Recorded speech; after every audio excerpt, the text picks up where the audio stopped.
ஆஞ்சநேயரே போற்றி போற்றி.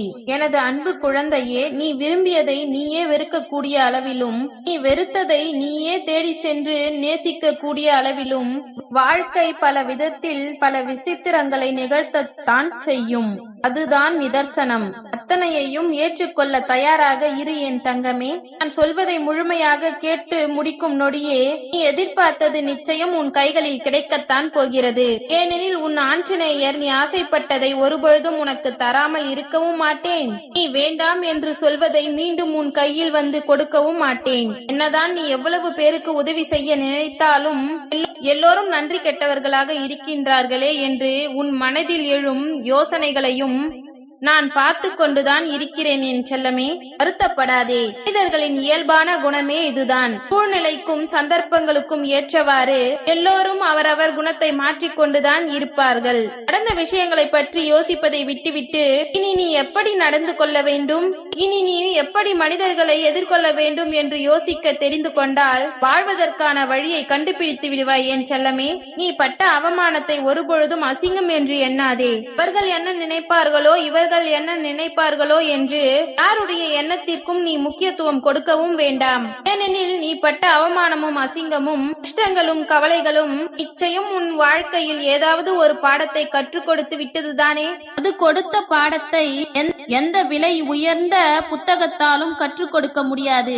உன் வாழ்வில் நடக்கக்கூடிய விஷயங்களை எல்லாம் கற்றுக் கொடுக்க கூடிய பாடமாகத்தான் அது என்பதை நீ உணர்ந்து கொள். அதே நேரத்தில் இன்று நீ எதை விதைக்கிறாயோ அதுதான் ஒரு நாளைக்கு அறுவடையாக வந்து தயாராக இருக்கும். அதனால் நீ எதை விதைத்தாலும் எந்த செயலை செய்தாலும் ஒரு விஷயத்தை மட்டும் நினைவில் வைத்துக் கொள். நாம் செய்யக்கூடிய செயலானது யார் மனதையும் கஷ்டப்படுத்த கூடியதாக இருக்கவும் கூடாது, யார் வாழ்க்கையில் துன்பத்தை தருவதாகவும் இருக்கக்கூடாது என்பதை மனதில் வைத்துக் கொண்டு உன் செயல்களை செய்ய ஆரம்பி. இந்த உலகத்தில் பிறந்த எல்லோராலும் எதை வேண்டுமானாலும் விலை கொடுத்து வாங்கிவிடலாம். ஆனால் இறுதியில் எதையும் எடுத்துச் செல்ல முடியாதுதானே. கஷ்டப்பட்டு கவலைப்பட்டு பொன்னாய் தேடி ஓடி வாங்கியதை எல்லாம் எந்த காலத்திலும் கடைசி வரை கூட வரப்போவது இல்லை. அதனால் உன் வாழ்க்கையில் கிடைத்த விஷயங்களை அப்படியே ஏற்றுக்கொண்டு திருப்திகரமாக வாழ ஆரம்பி. இல்லாததை நினைத்து வருத்தப்பட வேண்டாம் என் செல்லமே. அதுவும் உனக்கு சீக்கிரம் கிடைக்கும்படி உன் வாழ்வில் நான் அற்புதங்களை செய்கிறேன். எதெல்லாம் இல்லையோ அது உன்னிடம் தானாக வந்து சேரும். எதெல்லாம் இருக்கிறதோ அதை கொண்டு நீ திருப்தியாய் உன் வாழ்க்கையை வாழப்பார். எல்லோரிடமும் பேசி பேசி சாதித்து விடலாம் என்பதை காட்டிலும் அமைதியாக இருந்து சாதிக்க முயற்சி செய். உன் அமைதி என்பது யாரையும் உன் அருகில் வரக்கூட பயமுறுத்தும். ஏனெனில் அமைதியை போன்ற சிறந்த ஆயுதம் எதுவும் இல்லை என் செல்லமே. நீ பேசிக்கொண்டே இருந்தால் உன் பலம் என்ன பலவீனம் என்ன என்று எல்லோராலும் சுலபமாக தெரிந்து கொண்டு விடுவார்கள். ஆனால் நீ அமைதியாக இருந்தால் என்ன யோசிக்கிறாய், என்ன செய்ய போகிறாய் என்பது தெரியாமலேயே எதிரில் இருப்பவர்கள் குழம்பி போய் பயந்து போவார்கள். அப்படி உனக்கு உண்டான மதிப்பையும் மரியாதையையும் நீ காப்பாற்றிக்கொள். பல விஷயங்கள் உன் வாழ்க்கையில் கஷ்டத்தையும் சங்கடத்தையும் கொடுத்திருக்கின்றது என்று எனக்கு தெரியும். ஆனால் அதையெல்லாம் சரி கட்டி வருத்தப்பட்டு கொண்டிருக்கும் உன் வாழ்க்கையில் நீ எதிர்பார்த்ததை உன் கைகளில் கொண்டு சேர்க்க வந்துள்ளேன். நீ எதையெல்லாம் அடைய வேண்டும் என்று மனதில் ஆசைப்பட்டாயோ அது எல்லாவற்றையும் நிச்சயம் உன்னிடம் கொண்டு வந்து சேர்ப்பேன் என் தங்கமே. சகுனித்தனமும் குள்ளநரித்தனமும் கொண்ட மனிதர்கள் எல்லா காலத்திலும் வெற்றியை பெற்றுவிட முடியாது. அதற்கு பதிலாக அது மீளாத படு பாதாளத்தில் நிச்சயம் தள்ளிவிடும். அதனால் கெட்டவர்கள் நன்றாக வாழ்கின்றார்களே என்று நினைத்து நீயும் தவறான பாதைக்கு செல்ல யோசிக்காதே. ஒரு நாள் அவர்கள் காப்பாற்றவே முடியாத அளவிற்கு துன்பத்தை அனுபவிக்கத்தான் போகிறார்கள். என் சொல் கேட்டு நல்ல பிள்ளையாக நடக்க நீ முயற்சி செய்தால் நிச்சயம் நீ உயர்வான வாழ்க்கையை வாழ்வாய் என் செல்லமே. நீ தரையில் தானே நடந்து கொண்டிருக்கிறாய். தைரியமாக நடந்து போ. விரைவில் நீ நினைத்த இடத்தை அடைந்து விடுவாய். உனக்கான விஷயத்தை நீ வெற்றிகரமாக பிடித்தும் விடுவாய். ஏனெனில் தவறு செய்தவரும் விரைவாக உச்சிக்கு சென்றவரும் தானே வாழ்க்கையில் பயப்பட வேண்டும்.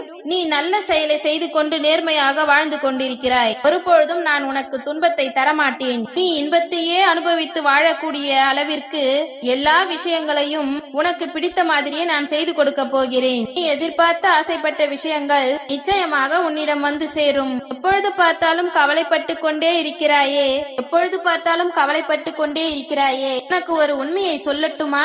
யாருக்கும் என்னை ரசிக்க தெரியவில்லை என்பதற்காக நிலவு அதன் அழகை அழகை இழந்து விட்டதா என்ன?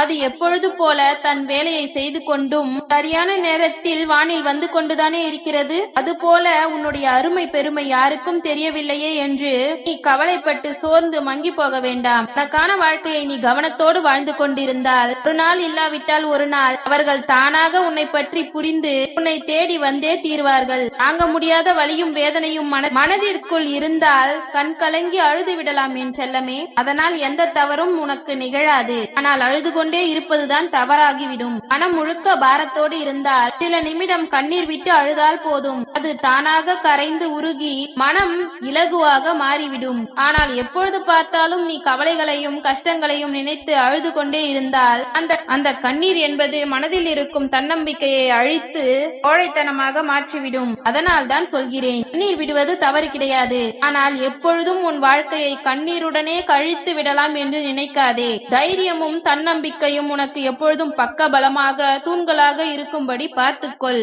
உன் கோபத்தை தூண்டுவதற்காகவே வேண்டுமென்றே உன்னை சீண்டி பேச வைத்து அதன் மூலமாக உன்னை தவறு செய்யும் குற்றவாளியாக மாற்றக்கூடிய அளவிற்கு உன்னுடைய உறவுகளும் நண்பர்களும் உன்னை சுற்றி இருக்கத்தான் செய்கிறார்கள். அப்படிப்பட்டவர்களிடம் நீ எப்பொழுதும் மௌனமாகவே இருந்துவிடு. மௌனம் அவர்களுக்கு பரிசாக கொடுத்தால் அந்த பரிசே அவர்களை கொன்றுவிடும். அவர்கள் தோற்றும் போவார்கள். காலம் எப்படி ஒவ்வொரு துன்பத்திற்கு பிறகு ஒரு மகிழ்ச்சியை கொடுக்குமோ அதே போலதான் உன் ஆஞ்சநேயர் நானும் இத்தனை நாட்களாக நீ கஷ்டப்பட்டதின் முடிவாக இப்பொழுது உனக்கு இஷ்டமானதை உன் கைகளில் கொடுக்க போகிறேன். உன்னுடைய வலியும் வேதனையும் மற்றவர்களுக்கு சிரிப்பாக இருந்தால் இருந்துவிட்டு போகட்டும். யார் உன்னை பற்றி என்ன சொன்னாலும் சரி, எல்லோருக்கும் நல்ல பிள்ளையாக வாழ பழகு. உன்னால் ஒருவர் வலியை அனுபவித்தார், வேதனைப்பட்டார் என்று சொல்லும் அளவிற்கு நீ வாழாதே. உனக்கான நற்பலன்களுக்கு நன்மையை நான் நிச்சயம் கொடுப்பேன். ஒரு பெரிய புலம்பலுக்கு பின்னால் உன் வாழ்வில் நல்லது வந்து சேரதானே போகிறது. இத்தனை நாட்களாக நீ வடித்த கண்ணீருக்கும் பின்னாலும் உனக்கான களிப்பு உன்னிடம் வந்து சேரத்தான் போகிறது. விரக்திக்கும் வெறுப்பிற்கும் ஆளாகி இருக்கும் உன் வாழ்க்கையில் புது பொலிவையும் புத்துணர்ச்சியையும் நான் கொண்டு வந்து தரப்போகிறேன். நீ அடைய விரும்பிய ஆசைப்பட்ட விஷயங்கள் எல்லாம் நிச்சயமாக உன்னை வந்து சேரும். அதற்கு முன்னால் நீ ஒரு சில விஷயங்களை கஷ்டப்பட்டு கடந்து வந்தால்தான் விரைவில் உனக்கு விருப்பமான விஷயங்கள் நடக்கும். எல்லாவற்றையும் ஏற்றுக்கொள்ளக்கூடிய அளவிற்கு அதை பக்குவப்படுத்தி வைத்துக் கொள்ளேன் செல்லமே. உன்னை தவறாக புரிந்து கொண்டவர்களை பற்றி நீ கவலைப்பட வேண்டாம். நீ என்னதான் அவர்களுக்கு எடுத்து புரிய வைக்க முயற்சி செய்தாலும் அவர்கள் புரிந்து கொள்ளக்கூடிய மனநிலையில் இல்லை. யார் என்ன வேண்டுமானாலும் பேசிவிட்டு போகட்டும். நான் இப்படிதான் வாழ்வேன் என்று நீ தைரியமாக துணிந்து வாழ பழகு. ஏனெனில் நீ நல்லது செய்தாலும் சரி, கெட்டது செய்தாலும் சரி, உயர்ந்து வாழ்ந்தாலும் சரி, தாழ்ந்து வாழ்ந்தாலும் சரி, வாழ்ந்தாலும் சரி, மனிதர்கள் எப்பொழுதும் எதையாவது சொல்லி உன்னை விமர்சித்துக் கொண்டேதான் இருப்பார்கள். அதை பற்றி நீ கவலைப்படவே வேண்டாம். ஓம் ஆஞ்சநேயரே போற்றி போற்றி. ஓம் ஆஞ்சநேயரே போற்றி போற்றி. நன்றி.